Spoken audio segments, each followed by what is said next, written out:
Vote তো আমাদের আরপিইউতে যা আছে সেই পদ্ধতিতে।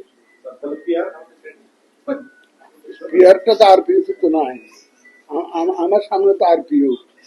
আমি তো আমাকে যদি আরপিইউটা বদলাইয়া যদি এটা অন্য একটা আর দিয়ে দেয় তাহলে এটা আইন না বদলাইলে তো পারি না। আমি আমার সামনে তো আরপিইউ আছে, আরপিইউটা তো যে আপনারা জানেন কিভাবে ভোট কালেক্ট করতে হয়, আমাকে তো আরপিইউ নিয়ে আগাতে হচ্ছে। স্যার যদি কোনো কারণে স্যার পিআর পদ্ধতিতে ভোট হয়, যদি নিম্নকক্ষ উচ্চকক্ষ, সেক্ষেত্রে ফেব্রুয়ারিতে নির্বাচন আয়োজন করা আপনাদের দ্বারা সম্ভব হবে কিনা? কোনটা? যদি পিআর পদ্ধতিতে নির্বাচন হয় নিম্নকক্ষ, সেক্ষেত্রে আপনাদের নির্বাচন করা ফেব্রুয়ারিতে সম্ভব হবে কিনা? সেটা তো আইন বদলাইতে হবে, ওই যে আরপিইউ বদলাইতে হবে না। আর এখানে আরপিইউতে তো সিস্টেম আছে ভিন্ন, সংবিধানও চেঞ্জ করে দিতে হবে। সেটা তো সংবিধান করতে হবে, আরপিইউ বদলাইতে হবে। আবার সংবিধান বদলাইতে হলে তো আমার বিরুদ্ধে কথাবার্তা বলে যে উনি তো পিআর এর বিরুদ্ধে দাঁড়িয়েছে। সেক্ষেত্রে ফেব্রুয়ারির মধ্যে নির্বাচন আয়োজন করা সম্ভব কিনা?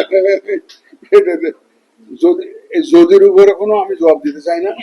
সুতরাং এই যে যদি এটা হয়, তার যদি এটা হয়, যদি বলছেন, আমার বলতে বিএনপি ছাড়া অধিকাংশ দল এই প্রস্তাবটা দিচ্ছে এবং স্যার আন্দোলন